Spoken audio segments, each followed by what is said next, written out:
Hey everyone, great to have you here again on SupConnect Live. Thank you SupConnect for allowing me, Kristen Thomas, to have these interviews every Thursday with people all over the world who are fascinating in one way or another related to stand-up paddleboarding, to paddling, and so much more. So excited today to be going to Canada. I'll be talking to someone who's filled with aloha, but I have my special Canadian aloha. Aloha e. Can't even say that right, but Kristy Wright Schell is my guest today. And boy, a lot of sup specialties because she sup yoga, sup racing, sup surfing, but especially interested today and does a lot of things on the land too with her because she's part of a 30 days of movement and getting moving again. And I think it's so timely post-COVID. We both agree that it's time to get going again for those of you who haven't been able to. And we are feeling positive, although prayers out to many people in the world where the pandemic is still running rampant, but it looks like things are getting better and we're planning for the future. So excited to bring Kristy on to join me today to talk about all kinds of things from Vancouver, Canada, Sup Yoga Kristy, and Just Add Water Yoga. So water is really woven into a lot of what she does. Hi, Kristy. Hi, Kristen. Long time no see. Right? So good to Yes. see you and talk to you Yeah. directly. I love this. Here we are live. It's so fun that SupConnect has done this. I don't think they really intended it to go on so long, but why not? They I started don't at think, April 1st, and I said, okay, I'll try it, jump in. And I've just had such a wonderful time talking with people from all over. And you oh, good. are a well-known Canadian. I got so much great feedback about, yay, you're having Kristy on. And Yeah, so, there's lots of people I saw some of the comments who I haven't even seen or talked to in a very long time. So yeah, that's yeah. fun. And we'll talk about that, the movement and community and reconnecting and getting going again and Yeah. really trying to be positive about this and moving forward. So I do want to back up before we get into some of the things you're doing right now and Yeah. just start with always what got you into paddling? Where did you see it first? What connected you and what got you hooked? Oh my gosh. So I guess to go right to the very beginning, the very first time I stood on a stand-up paddleboard was in Maui. Mm-hmm. I went to a friend's wedding in Maui, and of course, we had lots of mutual friends who were there. And a particular friend, Tina Curry, who may pop on here at some point, her and her husband they're always on the forefront of what's coming next. And this was, I guess, about 12 years ago, 11 or 12 years ago. They had a bunch of paddle boards on the lawn when we showed up to say hello. And all of a sudden they were like, oh, we'll just try them out. Go ahead. So the three of us was myself, my now husband, and our good friend Brian Fishbook. And we headed out into the ocean and we didn't really know what we were doing. We'd seen it in Hawaii, but we hadn't tried it. So the boys are always really first to like jump up and get going. And I took my time and got out there. And of course, the boys were falling in all the time. And then I got up and I was paddling around. And finally, I felt like I was better than the boys at something. And I had better balance and better stability. And I think that right away hooked me a little bit in that, oh, you know what, maybe this is for me. And after that trip, I flew home and there really wasn't a lot of stand-up paddle happening here. And another mutual friend and I started literally that following year bringing boards in and started Sup Vancouver in 2011. Yeah. So I don't know, I've always loved the water. I've always had an affinity for it, but I also had a lot of fear of it too. Mm. So it was a real growth and learning curve of, well, what does this look like? I hadn't spent a lot of time on the ocean. I came to the West Coast here in British Columbia to be in the mountains. And I went to Whistler first and I did my mountain years and gradually moved my way down and towards the ocean. And we definitely spend all of our, as my husband says, all our fun tickets playing in the ocean. That's Yeah. how we spend our days. Yeah. But can I relate so much to so many people have had different phases of loving nature in different ways and been mountain people or still appreciate both, Yeah. nature on the water and off the water. But being around water is something really special. I love the way it seems a lot of people found it on vacation, especially early Yeah. adopters like you, because it wasn't everywhere. And Maui, Hawaii was definitely a place where it was in early. Yeah. The And forefront. yeah, but how awesome that you came back and the initiative it takes to start a business and something that's Yeah. new like that. And so I think I found you probably first through Facebook and like you, like looking and trying to connect with other people who are doing it in Yeah. 2011 when you started Sup Vancouver. Well, Um, and to your point, it was the like coming back and then actually realizing that there were people who had already started down this path. And, Kevin from Calavita Surf in Canada, he's got the smallest, biggest surf shop in Canada. And Norm Han, who's been a longtime friend. And, I took the second ever Paddle Canada instructor course for stand-up paddleboarding with him. So I was really fortunate, I think, to your point of being an early adopter and getting in and getting to know the community at really the roots of it. And all these people are still in it and love it and have a passion for it. And we just support each other in a really great way, I think. That is wonderful. And Norm's going to be on next month later because he's super Nice. busy with trainings and expeditions right now. But when He's he always wraps those up, busy. he is always busy and always on the forefront. What a great Yes. guy. Yeah. Yes. Remember those early movies that he produced and everything. So we might as well, Yeah. I was going to wait till later, but we have to go down Oh, memory yeah. lane because Sure. I was your Facebook friend. I mean, it cracks me up now because to me Facebook was kind of new too, that you guys were good Yeah. sports. My job at that time I was an educational consultant, so that's how I got around at Right. first to visit people and stand up paddle races. So you and your partner in the business, and who else came with you? Was it your husband, your boyfriend? I don't Um, remember. We had a It car was full of it people. was a good friend of mine, Jack Boken, who That's right. actually Yoga. is, yeah, Yoga Jack, Happy Uh-huh. Jack as he's now known, and Yeah. he's very well known in the yoga community now. His life Yeah. changed drastically, and yeah, we had a little group of us that I think it was another partner of ours that came down. But yeah, we had quite the little get together in Calavita and But Vernon. yeah, but bonding, having never met me, that you were willing to take me with you. I was the stranger in the back seat who went Yeah. along, and we actually went to Kevin's shop and event, which was That's amazing. right. And they still have that going, don't they? The They Calavita sure Classic. do. And it's That's continued to grow. And of course, with COVID, there's been some pauses now, but yeah. yeah, he definitely continues to do that. I think it was 2 years ago, they sent these 10-year pieces of wood, like a piece of cut log Oh, that neat. had a 10-year to those of us that were there from the very beginning. And it was just, even if we can't make it every year because we've all just grown our businesses and gotten busier, we can't always be there, but we're still truly at the roots and the source of it all, which is really cool. Yeah, that is. And that is so wonderful that he does that. I think I've seen some of that.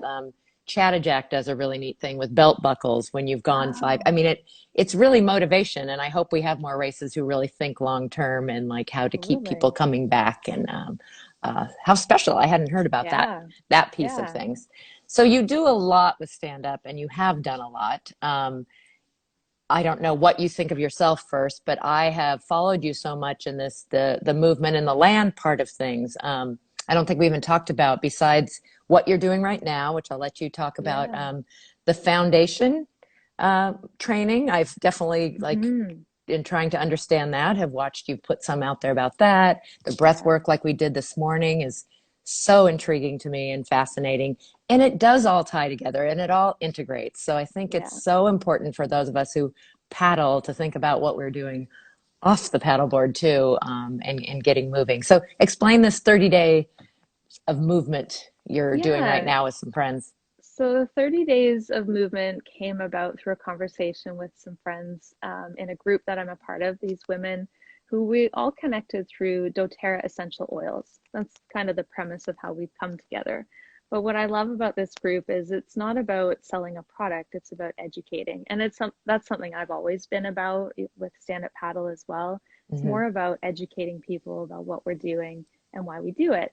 And through our discussion in over the last few months of posting little studies and explaining how to use essential oils and plant medicine, that everyone's missing community, and the community aspect, we can't get together and have a party, and we can't get together and physically share space right now. So we're able to be online, and a lot of women who I've been coaching with and teaching over a course of time, certain ones have stuck with it. So there's the element of people who right away when things changed, they started to get into a new pattern, a new system of online. But then there's a whole other group of people who went to sitting at home at a desk all the time, nonstop. And now their bodies feel broken. The words that people were saying to me is, I just feel broken and I don't know where to begin. And the 30 days of movement is literally just to give you 30 days to get up and move, whatever it is. We will give you a class to do every day at 9 a.m. And sometimes the class is just a dance party in your living room or in your kitchen. And sometimes it's a walk around the park. And sometimes it's a yoga practice or breath work like we did this morning. But whatever it is, it's just designated as time for you to move your body, and what I call filling up your cup. It's sort of like, okay, I need to take these, we call it 30 minutes. It can be 15 minutes, whatever you can make time for, but you're filling your cup and you're drinking from that cup, as opposed to filling everybody else's, and then you're depleted at the end of the day and you've got nothing left. And I think that's a super good point. You made a little video that I listened to talking about that you as a yoga teacher, as much as you love being instructing and sharing, that's not necessarily always filling your cup when you're giving and you're preparing and everything. Totally. So doing something for yourself in that movement. And that was really interesting to think about which things I do are just for me, or am I doing it because I'm part of a group or like you and instructing or leading something. But whatever it is good to get moving again. A little spoiled where I live. Our weather allows us to be outside all year round. So even with not as, we're not as well, the U.S. is very different state to state, as you know, and we won't get into the politics Canada, of all that. province to province. Oh, is it? Okay. Yeah. I thought Canada was kind of all shut. I know the border. I've been talking to a lot of people in the Pacific Northwest, and they're starting to race, but they're used to racing with you guys in Vancouver too. You're very much part of that community, even though it's two different countries. That border is usually kind of non-existent, but right now it's very set. Shall we say? Yeah. Definitely a lot of limited aspects, province to province. Our countries, as much as we're, as I call, like sisters or brothers and sisters, we've kind of closed the door and said, hey, you sort out your stuff, we'll sort out our stuff, and then we can play again. Well, we're opening up a bit in California, but we were pretty, did it carefully for a long time. So hoping we will start to see more events, but there's rules and reasons why. I did notice, like, I thought maybe Hawaii would open up more. I mean, it is open to travelers, but it looks like their July series of events, which I'm excited at some point. I'm hoping that will be a destination for people. Maui in July, because they have kind of back-to-back races, but it looks like at least the two that I've seen are virtual so far. I just saw a post about the Amua, and I was just saying to Adam, because we often, right now is when we would be in Maui. We usually go at the end of April, early May, and we do the Olokai race and the Paddle Amua as part of that trip. And when I just saw the post for the Amua race being virtual, and I was like, I just sent it to my husband, who's at work in the spare room right now, so I point back there, that we should do this because it is a way for us to stay connected in that community.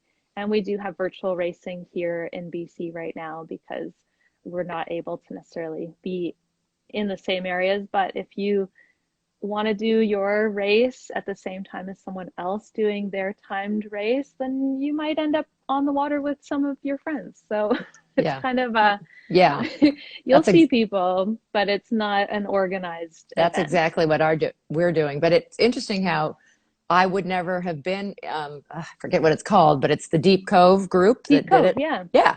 So they have an amazing BTNR virtual, regular series that I'm sure lots of you actually do on Tuesday nights. Well, I would never have gotten to it on a Tuesday night, but last year I did a few of them, and it was really fun because they had a follow-up and gave away, had a drawing and gave away prizes. So I could Yeah, feel a part of a community that I couldn't necessarily be a part of during regular totally. time. So it's had some really interesting byproducts. Having timed Yeah, rather than against someone is super interesting. Time trials for me, I found I'm better at, and I think more motivated by other people and yeah, strategy and actually racing people.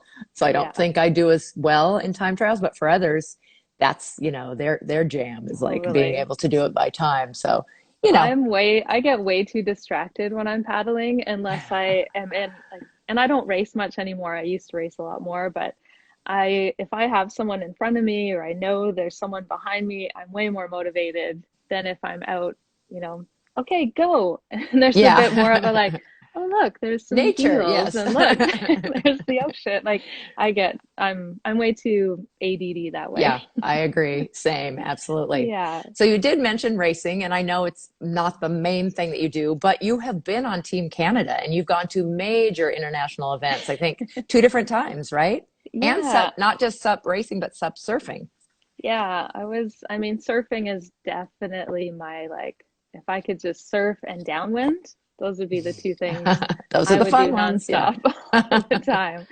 But yeah, I did get to go to the Pan American qualifiers a couple years ago, and I went for racing initially. I was asked to go, we had a spot available. I can't remember all the sequence of events that happened. It was kind of short notice. Not everyone could go. So I'm definitely not going to Hmm. say I'm the fastest because that's not true.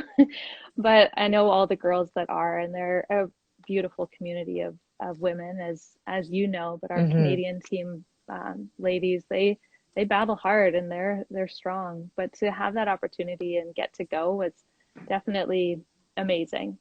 Going to national and international events like that, you learn an awful lot in a very short amount of time, and you're surrounded by really great paddlers from the globe, and Yeah. it's pretty inspiring. I also got to with surfing, so I made surfing my goal to make the team the second year, and sup surf was my focus. I came second at nationals. My girlfriend Catherine Breweiler, who is a lifelong surfer and surfer girl, I just can't quite beat her. But I still say one of these days I'm gonna beat you. But it motivates her and It's it good to. motivates me, and Hmm. that's the whole thing. Anyway, we both got to be on the team, and that year the worlds were in China. Well, they were supposed to be in Brazil, and they got switched kind of last minute. We went to Hmm. Hainan, China. It was unbelievable. Not a place I would have ever gone Yeah, what an without the amazing worlds being there. experience. Yeah. So really grateful I had that opportunity. And then right after, those almost like overlapped. Pan Americans were happening at the same time, so I had to fly from China all the way to Peru to Wow. compete, and that was a bit of a gong show and a whole other story I could talk for an hour about. But my boards got lost. I was Oh, here getting on planes, switching. It was just crazy. Anyway, made it, got my gear the day that I had to compete, so didn't do as well as I'd hoped because I yeah. didn't get a lot of No practice, chance. Yeah. but a lot of fun and a great experience. And I hope one day to be able to do that again.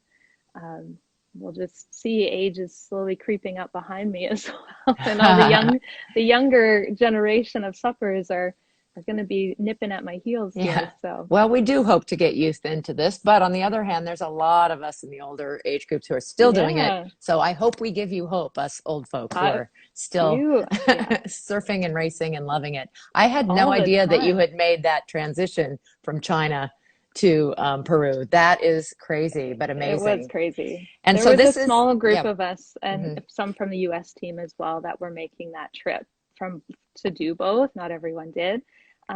It was not overly pleasant, but it was possible. So we made Yeah. it happen. Yeah. We are definitely still sorting things out, but some amazing opportunities have arisen, and how great that you went for it. Not Yeah. everybody's a traveler, and I think Yeah. sometimes it's really intimidating. So it was great. I happened to be a neighbor with a young lady who traveled before she was 18, Jade Housen, and just Oh, yeah. like how eye-opening that was. She's been in South America and she's been in Right. Denmark, and I forget all the places that she's gone with ISAs. So fortunate. Um, but that Pan Am Games was the biggest stage that stand-up paddling has been on. Those were both ISAs. I'm only saying because Yeah. this year there's a world championship for the second time with the ICF, another Yeah. federation. And of course, we've had things called world championships, out of the WPA and out of what was the APP called before, the World Paddle Series or Yeah. something that has surfing in it too. So we definitely have had some different things called world championships. And Yeah. if it helps grow our sport at this point, while we're trying to sort things out, I think more power to all of them. But that Totally. was having people get their eyes on stand-up paddling who were there for other sports, because it wasn't just Yeah. a stand-up paddle event. It was for all these different sports and for Well, all and of the Americas. totally. And to be honest, even when I was there for the qualifier, because I went to two qualifiers, I didn't make the actual event, but our team did go to the Pan Ams. But when we were there, what was amazing is we were with all the surfers, and if you know a lot or anything about SUP and surfing, there's a little bit of clash that goes on. So it Definitely, was yeah. magic to have surfers, especially watching the technical racing. And their minds were blown, like boards were breaking, and because they're doing that through the surf. And Yeah. I had raced the year before, so I know exactly what it feels like. And I opened so many surfers to the sport of SUP and the resilience and that power and strength that those athletes have. It's Hmm. quite impressive. It is. And it was neat for them to be able to see. And supposedly just people were, like you said, blown away who were Oh seeing it yeah. for the first time in that. Maddie says, "Hey girl." Hey, You've got your Maddie. friends on here. Hi, Maddie. Maddie just moved to the West Coast, so I can't wait to see her. She's in That's right. Tofino, and I can't go Oh, to Tofino yet, I was just but going to say that's one of your soon. favorite places, and I hear about it Yeah, often. My friend Jenna, like that's the place you go to yeah. surf, right? On the west coast That's of Canada. that's where we surf. I do surf in Vancouver. There's some wind swell days that we get, and this particular beach that we keep our eye on, and it does give us our little fix every now and again, but it's Hmm. not quite ocean swell like California, like you get, and the coast of Vancouver Island. Tofino is a magical place and definitely holds my heart. And when I was training a lot, I was there every month. So pre-COVID, it was my second home. I spent a lot of time there. So to not be there now for a little while, I did go last year a couple times, but it was sporadic and short. I can't wait to get back. I hope it's soon for you. Kind of describe Tofino, because I think it looks, again, I haven't been there, but the pictures, it looks like you said, magical. Like, how would Yeah. you describe the kind of coastline Hmm. and the look of it? Well, it kind of, the word that I think everyone uses is it's a magical place. It's very rugged, Mm, but there's a softness and a quiet to it at the same time. Like I love getting up really early in the morning to watch the sunrise, and there's like the mist over the ocean, and you don't see any big buildings. There's not a lot of city to it. It's a really small old fishing village that's turned more into a tourism town now, mm. but it's all about the ocean and being outside, and everyone, whether it's pouring down rain, and it often is, because it's the Pacific Northwest. For us, it's our rainforest, and I think it's in the top three or four places in Canada that rains Wow. the most. Wow. I didn't know So that. yeah, so I've been to the one that rains the most. I'll talk about that in a second, but it's yeah, it just has this magic to it, and the ocean I think is that magic that when you look out, as you do in California, you're looking across, what's the next stop, right? The next stop is Japan, or like you're looking into nothing. Like there's nothing but energy and that ocean feel that Yeah. you really get. And the beaches are huge. Like there's just enormous beach break is ultimately what we have for the most part. And when the swell comes in, and Tofino kind of is this moving, I wouldn't say moving, but it's sort of an arced inlet. So no matter the swell direction, you always get good waves. Ooh, that's It great. You just have to find the right beach or the right Hmm. perspective of where you're headed to. But yeah, the ocean there it's alive, and I think it just gives people that sense and feeling. Even if you don't surf, I have tons of friends that go there and don't surf, and they just walk the beaches and hang out with their families, and you don't have to necessarily get in the water to get that feeling. But Ah, yeah, a picture says 1,000 words about Tofino, that's for no, but sure. that's what a description of the picture I have in my mind, like that it's foggy. Yeah, And as you said, rugged, and yet it has this calm because it's beautiful, yeah, smooth beach, wide beach. And anyway, yeah, yeah. hope to visit there someday. Let's see. You will. Rodrigo says hi from Chile. Also a nice place to sup. Yeah, And I think sure is. is Wendy your mom. I think I met her on Wendy one of is my these mom. movement calls. Yeah, Hi, mom. She says, yeah. my subsurfer girl. She sups as well. Oh, She that's paddles. awesome. She's in Ontario. I grew up in Ontario, Hmm. so the further east, but in the lakes there, tons of lakes. She lives up in those areas, so she paddles a lot in the summer. Oh, great. Well, Yeah, thanks for tuning in, mom and everybody else. Have lots yeah. of fans. Yeah. Few people. Yeah, all you people. So what do you spend most of your time? I know you're on and off the water. You've been a yoga teacher for 10 years. Is that your like main focus? And does all the kind of movement and breath work and all the other things branch out of that? Yeah, so it's been a bit of an evolution. Sup Vancouver was sort of came to be right when I became a yoga teacher. And so teaching yoga on the water became this instantaneous thing that occurred, though not a lot of people wanted to do it initially because it's cold water up here. So, and the air temperature is not that much warmer. So, it's a little bit of enticement to get people to come out. But yeah, yoga became my main focus about 10, 11 years ago, and paddling kind of encompassed that. So since up Vancouver, and I took over the business about 2 years in on my own, and I've always had sort of the movement background. So I wanted to carry that forward. So I continued it with a focus of SUP yoga. And Mhm. then, of course, with my own learning of SUP and surfing and racing, I started to branch that into it as well and get Lina Gaitis to come teach some workshops and like getting the people involved in our community.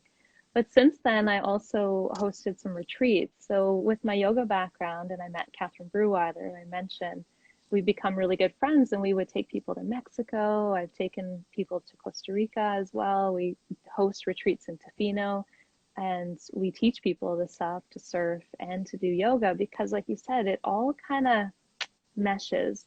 And a lot of the initial people doing yoga on the beach are surfers because they're prepping their body, they're getting their breath, they're kind of in that meditative, you've surfed, you know what it feels like. Mhm. It gives you that calm and stillness that though it's in raging ocean and it can be Yeah. really chaotic, there's this kind of settling that Yeah. comes to. I was sharing with my student on the water the other day about an article, and I'll need to look for it. There's an article that was written about the science of surf stoke.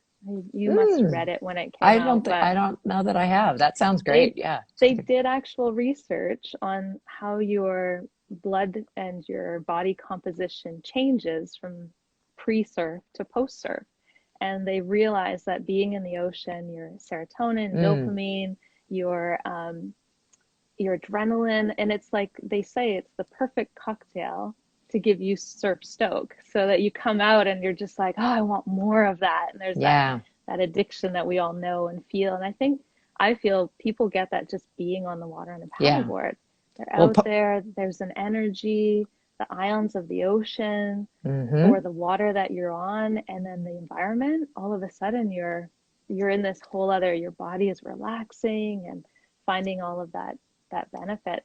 So through that transition of retreats, I started calling them Just Add Water yoga retreats. And Just Add Water became sort of the foundation of all of my programs because I couldn't find a way to call it everything all at once. So Just Add Yeah. Water was, well, yoga has an element of water Hmm. out of the five elements. And then we've got on water, and we teach liquid yoga in the pool, which eliminated some of the fear of ocean and lake. So we do that, and then we also do the on-water SUP programs, and I do tours and guided experiences as well because the sport just continues to grow. And Yeah. I think I saw you were chatting with someone else a while ago about you can just buy a board just about anywhere these days and get on the water. So now that people are getting access, and part of my reminiscing, and you were there for that first year when we started our business, that we stood on the beach and people would walk over and go, "What is that thing?" And we're like, "Oh, it's a stand-up paddleboard." And they're like, "What do you do with that?" And it was like 2 years of educating people of what is this and what can we do with it. And now you go outside and people are on the water, and it's really great to see people enjoying the waterways in Vancouver, because up till even recently, a lot of people just didn't. A lot of friends of mine call our beaches faux beaches because no one goes in the water. We all just sit on the beach and stare at it. I'm like, get on the water. There's no people out there. It's great social distancing. Yeah. So last year was a big part of that. And absolutely a beautiful area in Vancouver Island. Yeah, if you do find that article, I'm guessing that they either Yeah, reference or it's part of Blue Mind, which is, there is research now that being that's in, right. on, or around water does affect us. And so that Yeah, I think is a combined with the stoke, like you said, the adrenaline and some of the other aspects of surfing is that yeah, perfect cocktail. And I love, it's not a new term, but they're talking about flow when you're in yeah, that Zen, whatever you want to, you know, described it in even another way, but it is an interesting thing in sport, or being in what we love and being in the moment yeah, and in it, even though sometimes it's a pretty, like waves, exciting, yeah. sometimes scary, and yet Hmm. when you're riding a wave and all you can think about is just every second that you're taking in as you're doing it is an amazing, Totally. amazing feeling and an amazing place to be. Let's talk a little bit. You have so much experience in all these areas about equipment and what you use for different aspects of your just adding water. I think, Mm. are you on Jimmy Lewis boards these days? Is that? Yeah, so I've continued my relationship with Jimmy Lewis. I personally really love their boards, so I've continued to bring them in whenever I can and sell them here in Canada. But I've used lots of gear over the years, and there's a lot. It right now it's more about what's available than it is about what you really love. Yeah, they've really run out of a lot of things. Yeah. Yeah. But yeah, that's been the main one. I'm also using red paddle boards, inflatables, Hmm. because Jimmy doesn't make an inflatable anymore. He's, sticking to hardboard production. Hmm. And yeah, for the pool, we use what's called aquamats, and they're made by Aquam, which is a Canadian company who makes pool supplies for recreational pool use. Hmm. And I got connected with them a few years ago when they did their prototype, and they asked me to test it. So I tested it in my aunt's pool in Ontario, and then started to bring in basically a whole set that we could set up in the pool and use in that way. And I'm partnered with the Weston Bay Shore Hotel here in downtown Cole Harbour. And Cole Harbour is right on the water, and you'll hear it here first, is that I will start offering guided tours of Cole Harbour this Oh, year. neat. So Wonderful. anyone watching this is maybe hearing that for the first time, but we will be doing that starting this month.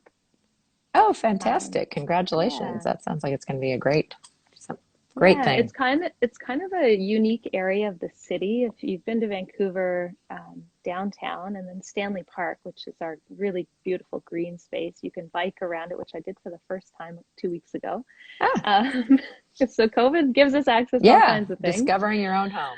Hmm. Yeah, but it's an area it's urban, but it's still nature. So you've got that element still always at play, and the seals come in there, and sometimes you'll get orcas that come through that busy Oh, section in our channel as cool. well. So who knows what we'll find.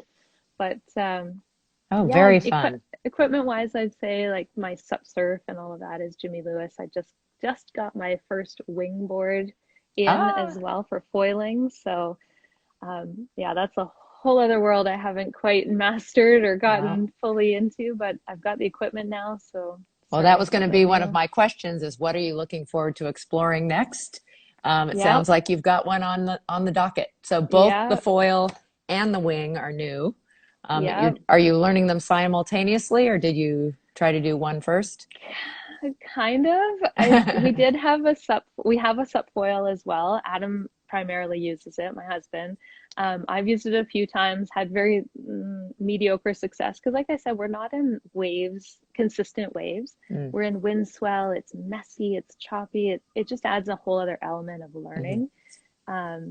And so we went out just not that long ago, and I took the wing and the foil. I actually originally took the wing out on my sup, and it was really hard. Mm. So then Adam said to me, I think you need to just take the foil and the wing. And I went out with the foil and the wing, and it did great. So then I was like, oh, maybe these two things are better together. So Yeah. yeah, I just need to get out more. We have to wait for wind. We're not like Hawaii where it's consistent like clockwork. So when it comes, we go, but we're also in 4-3, 5-4 wetsuits, hoods, gloves, Gloves, the whole booties. thing. We're Yeah. getting into our warmer time where we might get into 3-2s and no booties, or I always wear booties, but a lot of people don't. I think a lot of people forget in Canada how much gear we need to actually get in the water and how much work it can be. But it's always worth it. Yeah. I have to say, it is impressive, those of you from colder climates who get in when there's still snow on the water. And I see these river, people with dry Oh suits and, yeah, like you said, all the different types of gear and stuff that if you've only paddled where you live, you probably don't know how many options are out there or different totally. pieces that you can put together there. I can't wait to go back Mhm. to California to surf. That was something I'd Come written on down. down. Yeah. And yeah, the Santa Cruz, when I got to surf there, God, what an Hmm. experience. Yeah. And there's the other one. I went to Venice Beach, I think it was, the little competition they have down there. It was a lot of fun, and the community is so great. So Yeah. I really hope to get down there again. Come on down. I hope we can surf together when you're here. You can give Yeah, me a lesson. So, tips. Again, I could ask you for tips on so many different things, but I like the theme of where you're going with your movement. And so, mm, some people haven't been able to. Well, it's spring, so you're just coming out of winter for one thing, and then we're yeah, hopefully just getting out of this pandemic. So, for getting back into things, maybe some tips, whether it's on or off water, whatever you'd for like to sure. share. For What are, sure. And I think whether it's on or off water, and being in Canada, a lot of my students don't paddle in the winter. It's cold. It takes a lot of equipment and a lot of commitment. Um, but just getting back to it and to your basic routines. And the big three I always say is mobility, flexibility, and strength. So if you're always focusing a little bit in each area, you'll have a lot more long-term success. Sometimes in the spring we get really gung-ho and part of coming up with our 30 days of movement challenge was people were doing like squat challenges and plank challenges and these really intense challenges, which are great, but just take it easy. yeah, Like, to go from 0 to 6. Yeah. yeah, don't go from like nothing to everything. Maybe like take a small bite and Hmm. start a program that's going to be longevity and consistency so that your joints, if you've been sitting a lot through this Yeah. last year, as we all have, I don't think anyone can say they really haven't been sitting a whole lot. Um, you need to just warm up your joints. You need to get things blood flowing, lubricating the joints, but your lymphatic system is your first line of defense against the immunities, the system of your body. Get that moving, keep it going. Um, the breath work is a really great way to activate your inner body, and it's not as intense on the muscles. So it's like wake everything up and then start your movement practice. Foundation training you brought up earlier. I adore that program, and anyone who's done it will tell you it's a whole lot harder than it looks. If you're Mm. watching someone do it, and I posted about it, people are like, it doesn't look like you're doing much, Mhm. but it's all in the cueing and the activation and harnessing all the muscles of your body to support the system so that you're not compressing, that you're actually elongating and lifting and lengthening. And if you can do, it's like 2 minutes a day, and everyone has 2 minutes a day, 20 minutes a day, 30 minutes a day. Like, just carve out that little bit of time, and it can make a world of difference. Yoga is a great place to start. And I get, I've always been a big advocate of the photos and things that I share are usually very accessible things for my marketing and my business. I don't want to always have headstands and handstands, and though they're inspiring and and you can get there, when someone sees that, they're like, oh my God, I could never do that. I'd rather show someone something that they could do and try it and sort of move from that place. So signing up with programs, whether, I mean, most of them are online now. I think the fitness industry, yoga world, I do have an indoor studio, but it's not open. It's changed forever. You know, what we're doing and how we're doing things has really shifted. Mm-hmm. So yeah, taking a small bite and then slowly increasing that over time, but going back to mobility and flexibility. Rolling is another key component. So if you're starting to paddle, your back, your shoulders, your glutes, your quads, everything's getting a workout. Pull out the foam roller, turn on your Netflix at night, and just roll for 20 minutes, 30 minutes. Like, do it while you, rather than sit on the couch and zone out. Yeah. Sit on your foam roller and you won't zone out because your body will scream at you for a little while. Ouch. It's like, It it's hurts not good. the most comfortable thing, but it's always worth it. Yeah. And that's, there's always these memes about, I'm so glad I didn't go to yoga, said no one ever.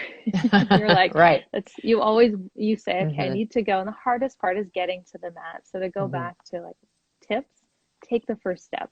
Yeah. So whatever it is, the thing you want to do, take one step. Don't take 20, just like take one step at a time. And then take another step and another step, and you'll gradually get there. I think a big key component, just to touch on, through the pandemic year that we've had, a lot of us have just changed how we think, how we see the world, how we interact with people. And that can bring up a lot of anxiety. A lot of people, myself included, have been through an awful lot this year with family and loss and things that have gone on in the background of the pandemic. And I think it's important to recognize that if we go too fast, too soon, it can be more detrimental than it is beneficial.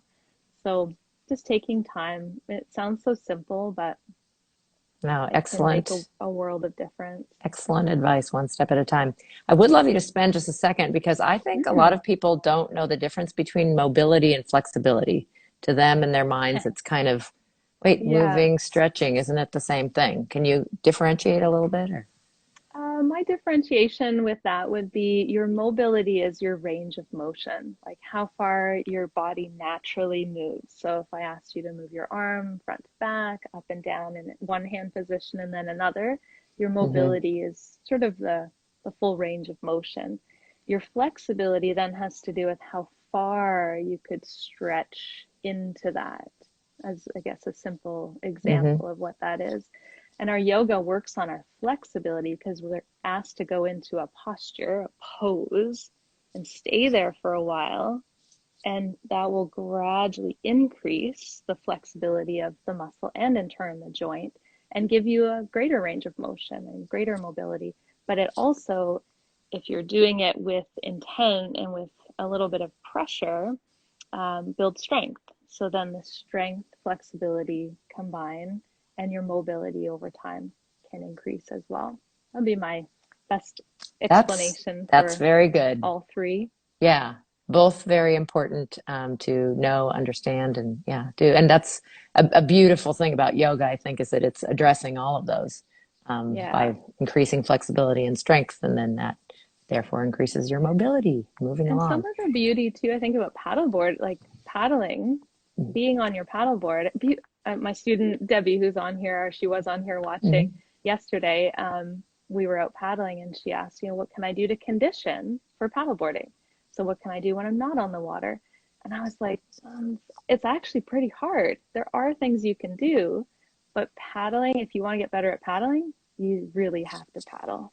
And I don't know what your thoughts are on that, but I 100%, I'm like, you have to get on the water. You have to be and feel how your board shifts and moves under your feet. Your body then reacts to it, and it learns. And every moment there's a bit of resistance and release. You can't really get that in a gym. I've tried, I've done a lot of. I know we get on those Bosu balls and try to do that, but it's not the quite same the same thing. All the muscles firing. Yeah, and there's a lot of things you can do, of course, to condition your body and build um, strength in your heart and your resilience in all of your joints as well. But generally, you've just got to get on the water. So those who want to paddle more and maybe are new to the sport watching this, like get on the water. The more you can get on the water, the better. Absolutely. And as we talked about, the time of the year, and hopefully as we move out of the pandemic, everyone everywhere can do more of that, Yeah, because it is such a beautifully and I love your point about the headstands. We have talked about that in so many activities and sports. Yes, it might be inspiring or exciting to see the extreme of an hmm, activity, but it also turns a lot of people off. And here we have an activity that yeah, is so accessible that anybody can do on any kind of water. So when you show only kayaks going off waterfalls, it doesn't yeah. make the average Joe want to get in a kayak, because they go, wow, No, but they don't, then they say, ooh, I wouldn't do yeah, that. not for me. Not for me. So I Yeah, love that our sport has every level of that, though. We do have the Red Bull, that high energy and extreme end of it, yeah, if that's what you're looking for. And you certainly have all kinds of opportunities for adrenaline, but it also can yeah, be the most zen, peaceful thing. And I love, like you totally. talked about, actually paddling is what you have to do to get better at paddling, but you also don't know you're getting better at it. And I just love that almost every Yeah, muscle in your body is firing, whether it's because of balance or because of the strength and the pull. And you can learn to use, the bigger muscles that you don't at the beginning. You might just be using your arms, but to use totally. learning to engage everything, I think is, again, 11 years in, I feel like I'm still learning. Oh yeah, There's still ways same. to get better. All these things have not been perfected, the type of Yeah, stroke, the equipment. And so yeah. that's exciting. And So surfing, of many things. course, with Mother Nature involved, and racing, but surfing especially, and foiling and Yeah, downwinding, ever changing. ever changing. Yeah, And yeah, because decision making, like, and being on the mm, water and having things go wrong. And though we don't want that to happen, when it does, we learn our biggest lessons. Like, we probably both have lots of stories where we went out thinking it was going to be like this, and it totally did something else. And as much as you had the education, you check the weather, you have all hmm you can get caught in all kinds of strange predicaments. So yeah, yeah, making sure you, and my piece of advice for people in general getting into it is just take the time to learn from someone who has the experience, because now I can share from experience and hopefully prevent people from getting into bad situations or the right. worst case scenario. Absolutely. Everything you mentioned, that you had some concern or fear around water when you first started, and that's a good and normal thing. I always think, living in a coastal town and there's Yeah. drownings every year, that a big part of that is not understanding water and Mother Nature and the ocean and waves, and just kind of being a bit oblivious to, you must Yeah. have respect for all of it. And Yeah. yeah, learning from others, best way to start is with a lesson. Even though, For sure. it seems so easy, and on one hand you want to start the right Yeah. way and safely, and then you will have more fun and be able to Yeah. do all these different things with it down the line. For So you've mentioned a sure. bunch of great places that you have been, like Tofino on the coastline, but also traveling to China. Do you have Yeah. any other favorite places you've been, or maybe some that are on your bucket list of places you would like to paddle? Well, my favorite place, or one of my top three favorite places I've ever been in the world, so I'll list all three places, which is the Masai Mara Mara in Africa, so not ocean-based, but land-based. Antarctica, Hmm. I was fortunate to go there and spend some Cool. time in Antarctica. But the one I wanted to bring up was the Great Bear Rainforest, and it's Mm, located just up the coast here in British Columbia. And I'm sure you'll talk to Norm about this when you have yes. him on as well. And I was fortunate, Adam and I got to go to the Great Bear with Norm. He's a longtime friend Wonderful. and mentor to me, and he gave us a private tour, I would call it, of the Great Bear Rainforest and the area we got to see. And what a magical place in our country, for one, Hmm. but in the world. And that's why I say I give the top three. Like, I went to Antarctica, but it was equally as beautiful as the Great Bear Rainforest. So you don't always have to go to the other end of the planet Yeah. to get the very best experience. And it does rain more there than anywhere in That's the the world, I place. think. Yeah. And it did rain every day we were there, and we wore full rain gear, and we paddled every day, and we spent time with humpback whales bubble net feeding. We spent time with, hordes of sea lions, eagles, the ravens, and then we were blessed on our last day. We had had a few coastal wolf encounters, but on the last day, the whole pack came out, and there was 4 or 5 pups, and Oh, they were tiny, and they came out, and then mom called them back, and so I have this amazing footage that I need to share wow. again. I haven't shared in a Yeah. while, of the mama howling and calling the pups back, and just a stunning Yes. um, experience. And it rained every day, but I would Shouldn't not trade that. change it for the world, for everything that we experienced. It was unbelievable, absolutely unbelievable. We were only there for, I think, 4 or 5 days, and it feels like we were there for a whole lot longer. Magical. And it's neat that he's Yeah. doing, I really think expeditions, tours like you're about to Hmm. launch is really, people are looking for the experiential and guidance and Yeah. wanting to post-pandemic move around and see new things. Like you said, you might not have to go very far. So for the people Yeah. who are in your area in Vancouver, take a tour of, I forgot the Yeah. name of the harbor or the Cole area, Harbor. Cole Yeah. Harbor, Cole Harbor. or with Norm Hahn on a big expedition. Yeah. And I know this is a good segue into, you care so much about the environment. I know you've posted a lot. And Mm-hmm. Norm's early movie Stand, I forgot what the other one was, but it was about Indigenous people, but also protecting what we have. Yeah. Um, It's a huge call for me. It's truly, when I think about the why of what I do, it's it's the planet. At the root of it, mhm. it's getting people on the water. For me, is giving them an access to what we're there to protect, and really connecting to it.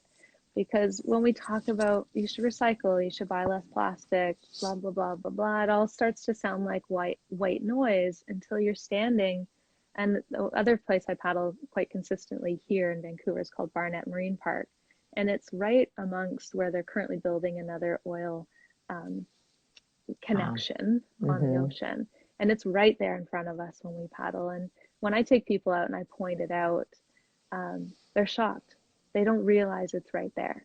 And they don't realize the marine life that we see, and the starfish and the seals and the eagles. And they go, why are we doing this? And it clicks when they're Mm-hmm. there, when they're in it.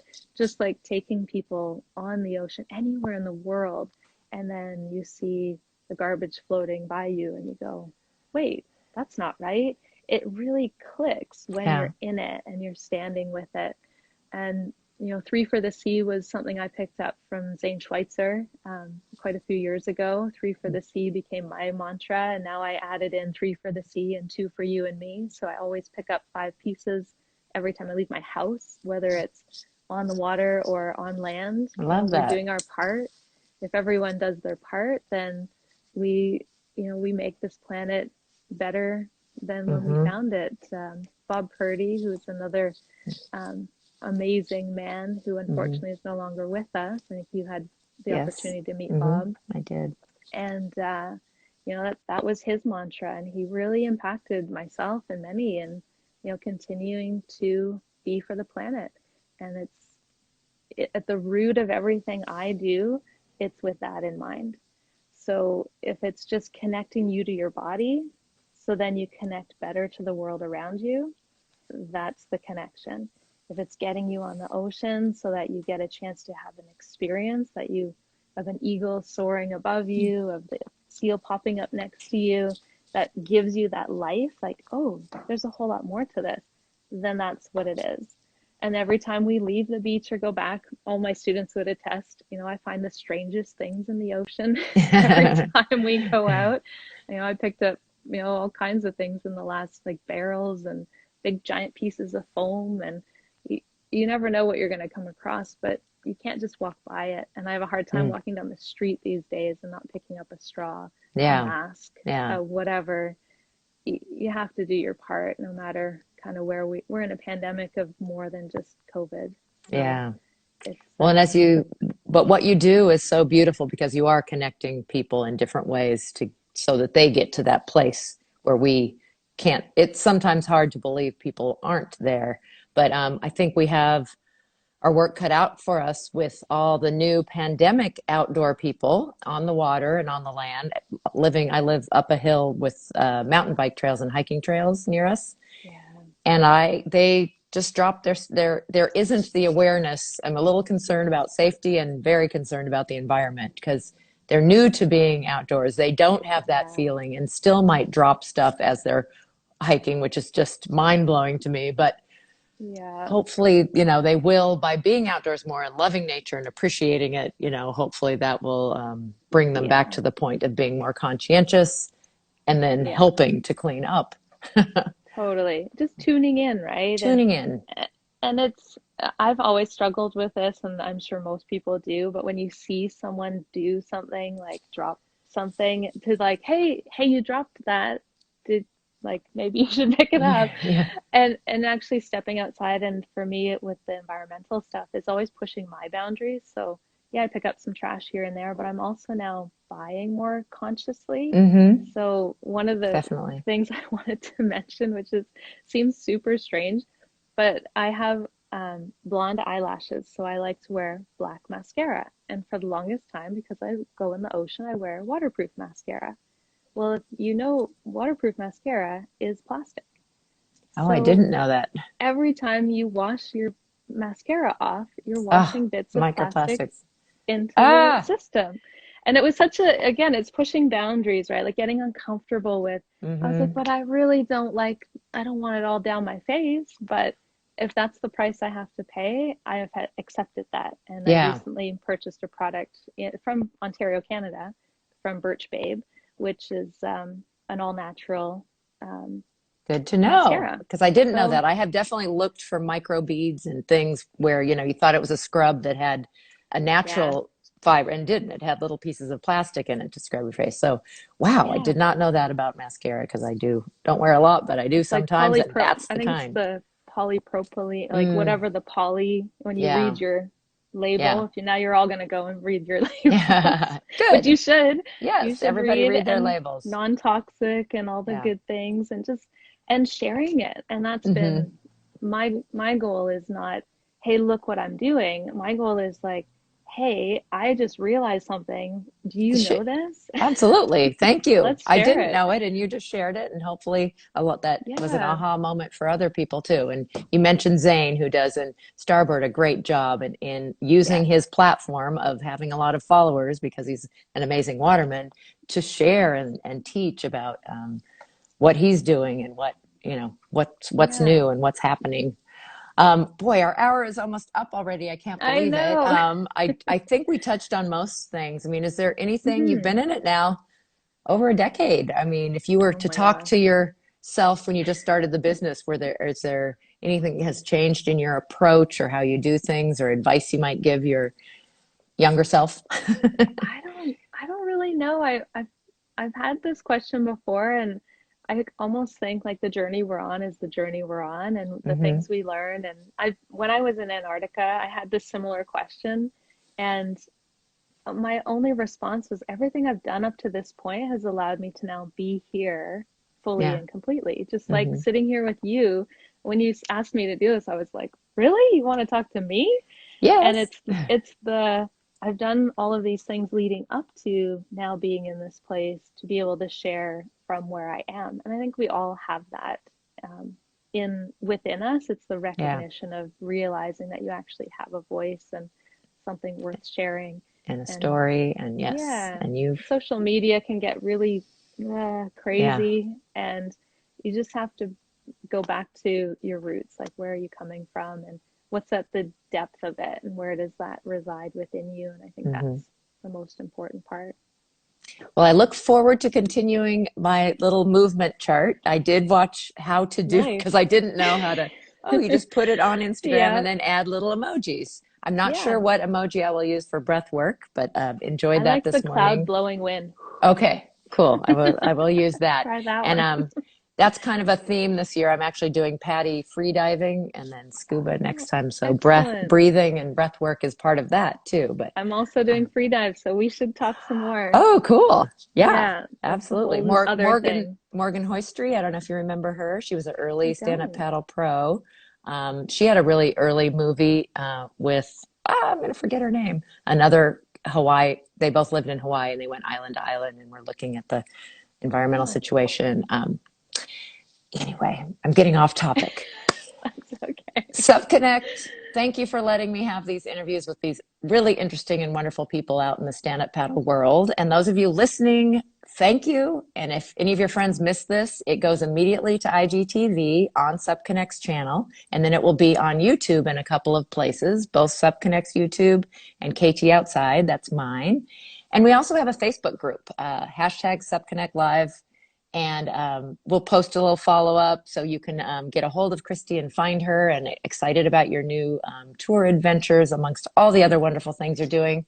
She said it's not too late to jump in the movement challenge if you'd like to. If not with them, definitely on your own. Start moving and moving your body if it's been a while. And we hope for all of you, you get to get on the water and get some water time and start paddling soon. Thank you, Kristy, and hope to get to Thank see you in you. person. Let's surf. Yeah, me too. Let's surf. Yeah, love it. Hope you get to Tofino soon. I know that's an important and special place for you. We Take care, will. everyone, and have a Thanks, Kristen. fantastic weekend. Bye. Bye.